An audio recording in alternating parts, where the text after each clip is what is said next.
Oh, welcome! Soft Cheese Larson is back in the news, ladies and gents. Because the media, amazingly, the media, and I mean this genuinely and truly, have a very bizarre protective nature of the Cheese Larson. I don't understand it. And I mean this with the, if we remove all bias from the situation, because I don't like her, I think she's a bit of a scumbag, right? But so let's remove all bias from the situation, and let's take a look at Soft Cheese Larson, and let's take a look at Joker. Right, both comic book movies, Captain Marvel, Joker, Joaquin Phoenix, so on and so forth. Let's take a look at the Joker in terms of the absolute vitriol and hate that movie got.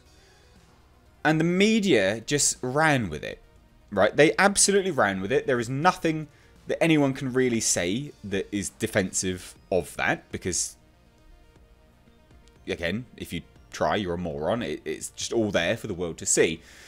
Now, Captain Marvel, for instance, said a bad word about it. You're a troll. Sorry, what? So, on one hand, we're allowed to hate on Joker. All the media's allowed to hate on Joker. And if you like it, you're an incel.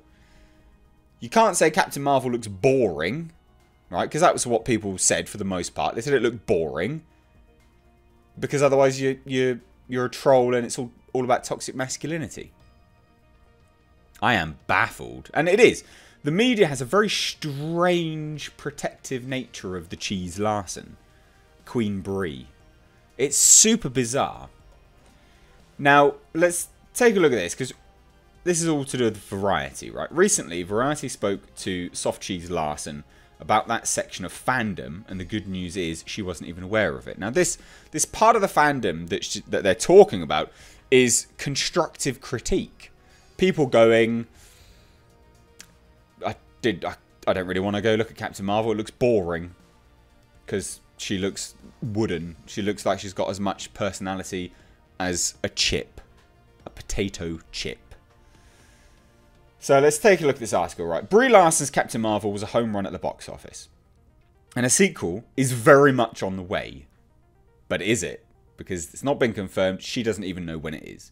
So this is a very misleading article. That said, there was some backlash amongst a portion of the audience who took umbrage at the character's new spot at the forefront of the MCU, while another group didn't love Larson's defense of people of colour and her critiques on the world of film criticism. No, they didn't like the fact she singled out white men. Because that is racist. To single out film critics and,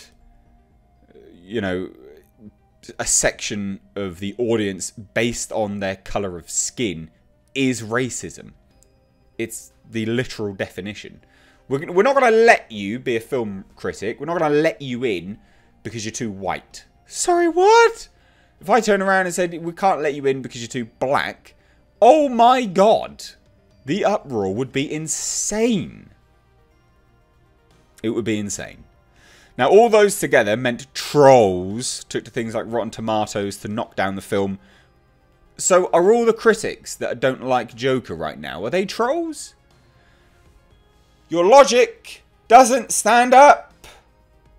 Logic 101. The bias is literally here, clear as day. So it says all those together meant trolls took to things like Rotten Tomatoes to knock down the film, while others started campaigns to replace her, and boundless YouTube videos denounced her and the character. But thankfully, none of it worked, and Larson is here to stay. When the interviewer brought up the fans who rooted against the film, Larson said, "They did? Oh, I didn't even know." This is the funny part of it. She then added, "I don't have time for it, you know? The things that I have extra time to... The things that I have extra time to really look at are... Am I eating healthy food? Am I drinking water? Am I meditating? Have I called my mom today?" She did say Recently, she was asked about how often she Googles herself, but she kept that to 0. More recently, I guess maybe it's because of Captain Marvel. I've had a lot of journalists be like, how often do you Google yourself? I'm like, I've never Googled myself. Bullshit. Bullshit. I have genuinely never needed to look at the internet to explain to me who I am. I'm extremely committed to that in my day-to-day life. And yet you turned around and said you wanted to play Captain Marvel to be a person. Does anyone remember that gobbledygook article, the weird interview where she was like, I just want to be a person, you know? And these people are heroes. I didn't want to be a hero. I want to be a person. Shut the fuck up. Now she continued, right? There is really nothing more pleasurable to me than observing my mind. And interrogating myself. Oh my god, do you want to pat yourself on the back? It is a thing I've done since I was a child and I will do for as long as I can. And I've also been super committed to having people in my life that I believe if I start veering too far in a direction and I need to change something or work on something, that they'll take me to dinner and be like, hey, I'm noticing this. I feel like you should look at that. So I trust that and I trust my experience. You need to change the people around you then.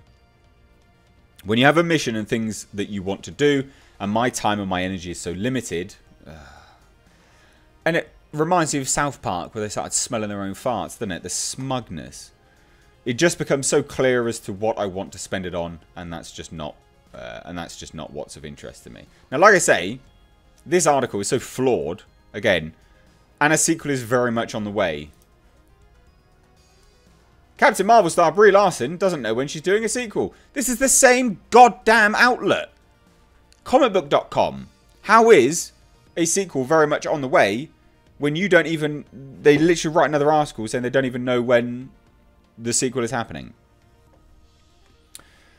So she was asked, the actress revealed that nothing is currently set in stone.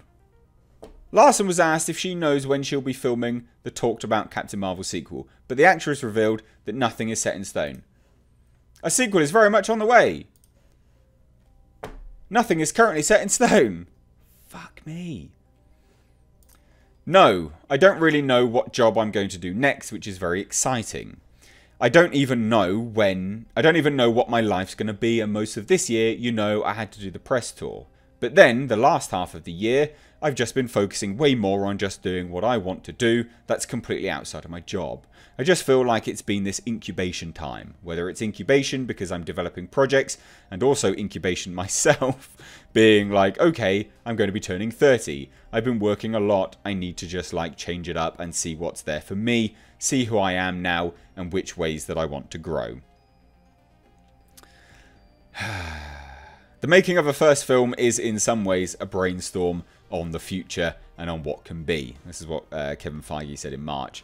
So that it will be again is not clear, but what it could be is pretty amazing.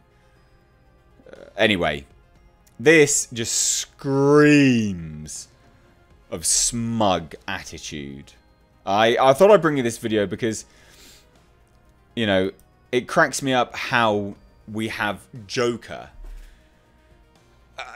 Again, regardless of what even you thought of the Joker, right? Whether you liked it or you didn't like it, the bias is very clearly there. The media bias, the hatred, the vitriol, the sensationalism that was just artificially created. The artificial fear of someone going into a theatre and, you know, shooting the place up. It's all manufactured. Manufactured fear through the media. And that's not tinfoil hat territory. It's, again, there's far worse movies out there that have been screening in cinemas recently, in theatres. And none of them received any near as much of the sustained media campaign as the Joker did. Then, you take a look at Brie Larson's Captain Marvel, and anyone that hated on it was a troll. Okay then! La-di-da! So I thought you'd find this interesting piece. No sequel announced as yet. What do you guys think? Let me know down below in the comment section. If you're new here, make sure you hit subscribe. You can stay up to date on the world of pop culture and movie news by hitting the bell notification icon. Anyway guys, thank you so much for watching. As always, I'm Mr. H. Take care.